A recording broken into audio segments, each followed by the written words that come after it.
Olá, bem-vindos a mais uma conversa aprofundada aqui no nosso espaço. Hoje, a gente vai mergulhar num tema que está super em alta, mas assim, talvez precise de um olhar mais atento: inteligência artificial na educação. Vamos dar uma olhada nas reflexões de um encontro acadêmico que rolou recentemente, sabe, da disciplina de Linguagens, Letramentos e Inteligência Artificial, lá de 4 de setembro de 2025. A base da conversa foi um texto bem denso, provocador mesmo. A potência da latência, inteligência artificial generativa, textos, imagens, agente, do Cosmo Akoto. E a nossa ideia aqui é tentar ir além do óbvio, do hype todo, né? Para entender o que essa discussão realmente traz de importante. As implicações mais fundas, filosóficas e práticas, de como a IA está, tipo, redesenhando o aprendizado. E essa é uma missão crucial, né? Porque, assim, é fácil cair na tentação de ver a IA só como um monte de ferramenta nova, brilhante. Mas essa discussão que a gente está analisando, que foi conduzida pelo professor Rômulo, com a ajuda da professora Reinildes, ela propôs um caminho diferente. A ideia ali foi investigar a IA como um fenômeno que já está, bom, silenciosa ou não, reconfigurando um monte de coisa. Práticas sociais, culturais e o ponto principal para nós, educacionais. Não é só a tecnologia pela tecnologia, sabe? É como a gente vive e aprende nesse novo cenário. Sim, faz todo sentido. E um dos primeiros pontos que o professor Romolo levantou foi justamente esse: a importância de ter um olhar filosófico para a IA. Confesso que, de cara, pode soar meio abstrato, né? Por que começar pela filosofia quando está todo mundo falando de ferramenta, de como usar na prática? Qual é o ganho real disso? Olha, o ganho é estratégico, fundamentalmente. Olhar a IA pela filosofia ajuda a gente a não ser só levado pela onda da novidade, sabe? Permite a gente dar um passo para trás e perguntar: tá, mas o que essa tecnologia faz com a gente?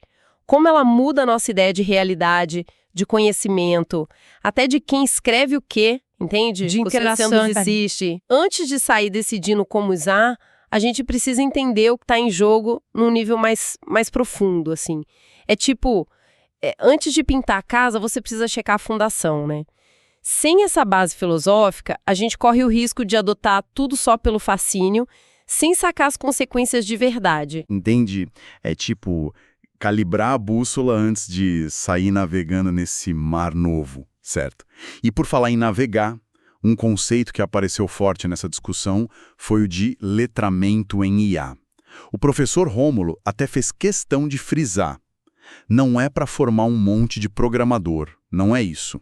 Então, o que significa, na prática, ser letrado em IA, se não tem a ver com código, com programação? Ser letrado em IA, nesse contexto que eles discutiram, é desenvolver uma espécie de inteligência crítica sobre como essas tecnologias funcionam e como elas batem no nosso mundo. Não é saber fazer um algoritmo, mas ter uma noção de como ele opera, entende? Que tipo de dado ele usa, esses dados podem ter viés, como que a IA decide ou gera um texto, uma imagem, e talvez o ponto mais chave: como isso tudo influencia o que a gente vê, o que a gente lê e até o que a gente pensa, né? O mais interessante aqui é que esse letramento é menos técnico e mais tipo cívico, cultural. É dar condição para as pessoas poderem escolher conscientemente como querem usar essa tecnologia, se relacionar com ela, ou até onde querem colocar limites, sabe? Já que ela está mediando cada vez mais coisa na vida da gente. É quase como aprender a ler nas entrelinhas do mundo digital. Essa ideia de ler nas entrelinhas parece fundamental mesmo, ainda mais quando a gente pensa num outro ponto que surgiu: a tal da caixa preta da IA. Esses modelos de linguagem, de imagem, são tão complexos que, muitas vezes, nem quem criou consegue explicar direitinho como ele chegou naquele resultado específico. Se é uma caixa preta até para quem faz, como é que nós, usuários, educadores, vamos conseguir ter esse letramento crítico? Não parece uma barreira quase impossível de pular? É uma barreira real, com certeza, mas não necessariamente impossível para o tipo de letramento que a gente está falando aqui. A metáfora da caixa preta é forte, porque ela aponta para uma mudança cultural que vai além da parte técnica, sabe? O fato de a gente não conseguir rastrear o raciocínio completo de uma imagem narrativa, por exemplo, isso mexe com bases importantes da educação moderna. Pensa só na autoria. Quem é o autor de um texto que foi feito junto com o IA? Ou na leitura, o que significa interpretar um texto que não nasceu de uma intenção humana única, rastreável? E a própria escrita, que a gente sempre viu como expressão do pensamento individual? A dificuldade não é só técnica, ela ecoa nesses conceitos-chave. Isso levanta uma pergunta séria. Como é que a escola, que sempre se baseou em avaliar a autoria, a compreensão do texto, a escrita, como ela lida com essa falta de transparência? Não é questão de entender cada passo do algoritmo, mas sim de entender as implicações dessa opacidade nas nossas práticas diárias. Então o desafio não é tentar abrir a caixa preta na marra, mas aprender a lidar com o fato de que ela existe e pensar o que isso significa para coisas como originalidade, plágio, avaliação. Faz sentido.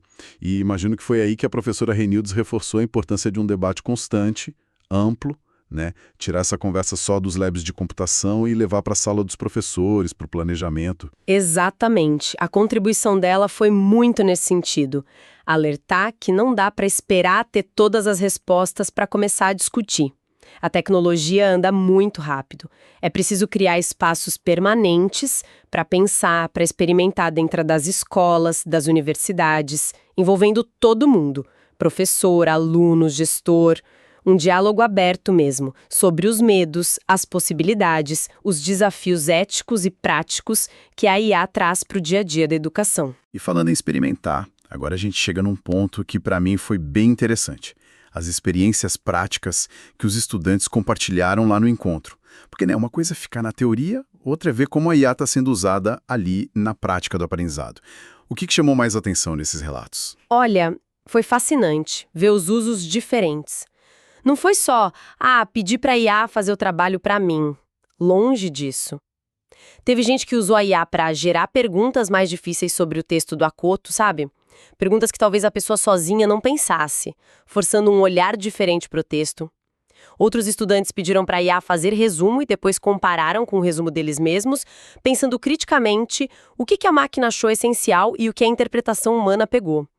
Teve até gente que experimentou criar imagem ou um trechinho de música inspirado nos conceitos do texto, usando a IA como uma tradutora entre linguagens. O ponto em comum parecia ser esse. Usar a IA não para fugir do esforço, mas como uma parceira para expandir o pensamento, para provocar conexões novas. Quase como um colega de estudos artificial, mas com habilidades bem específicas. Essa descrição das experiências é muito rica, né? Porque ilustra direitinho o conceito da IA como andaime cognitivo. O termo técnico scaffolding cabe bem aqui. A IA funcionou como uma estrutura de apoio temporária mesmo, ajudando os estudantes a construir um entendimento mais complexo ou a explorar jeitos de se expressar que, sozinhos, talvez demorassem mais ou fossem mais complicados. E é aí que a gente começa a ver o potencial enorme da personalização no aprendizado. Teoricamente, a IA poderia oferecer tipos diferentes de andaime, dependendo do que cada estudante precisa naquele momento, né? Para uns, gerar perguntas mais básicas, para outros, sugerir links com temas mais avançados, adaptando o ritmo, o tipo de ajuda. Mas, e isso foi um ponto muito reforçado na discussão, essa parceria exige atenção constante. O andaime só funciona se o estudante está ali ativamente construindo algo com ele, e não só se apoiando de forma passiva, sabe? Validar a informação que a IA gera, interpretar com criticidade o que ela produz, conseguir conectar aquilo com o que já se sabe e construir um sentido próprio, isso tudo continua sendo intransferivelmente humano. O risco de acabar delegando o pensamento crítico existe e precisa ser combatido ativamente. Então, o uso consciente, intencional e crítico dessas ferramentas foi o grande mantra que saiu dessas experiências. A IA, como parceira, exige um humano no comando. Comando da crítica, do propósito, não é piloto automático de jeito nenhum. Potencial de apoio e o risco de virar uma muleta, parece que é nessa linha tênue que a educação vai ter que aprender a andar. E para fechar o ciclo dessa discussão, os professores Rômulo e Reinildes fizeram um convite para os estudantes, não foi? Algo sobre levar essas ideias para frente. Sim, foi um chamado bem pertinente. O incentivo foi para que essas explorações, essas reflexões não ficassem só ali na disciplina, num trabalho específico. A ideia era encorajar a galera a aprofundar as leituras, organizar as experiências, as análises e transformar isso em produções acadêmicas mais robustas, tipo artigo ou capítulo de livro, ou seja, contribuir ativamente para construir conhecimento nessa área que ainda está se formando, né? É um convite para eles se tornarem não só usuários críticos, mas também produtores de saber sobre essa realidade nova. Ok, então vamos tentar amarrar tudo isso que a gente conversou. A gente partiu da necessidade de um olhar filosófico para sacar o impacto real da IA, né, além da tecnologia em si.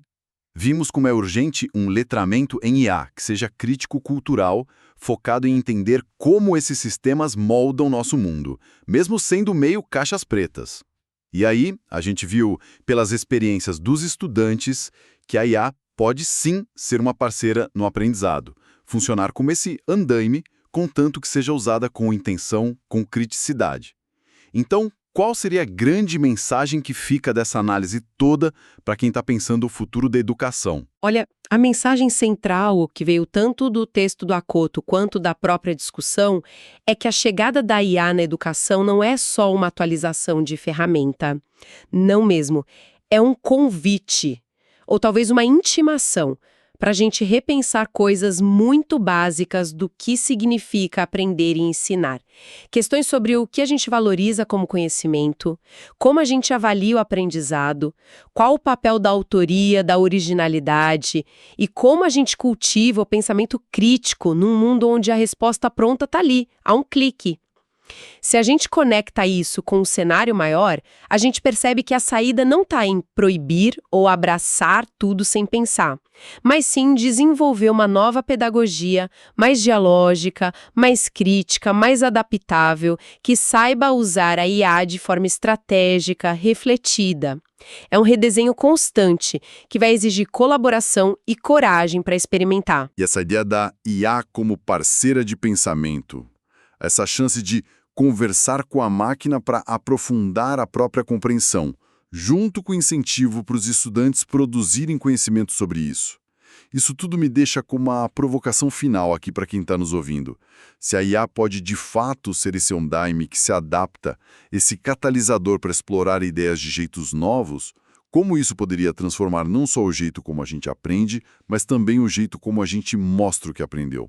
Que novas formas de expressar o conhecimento podem surgir dessa colaboração entre humano e máquina que vão além do texto escrito tradicional, da prova. Fica aí a reflexão sobre como a nossa própria relação com o saber pode estar sendo redefinida agora mesmo.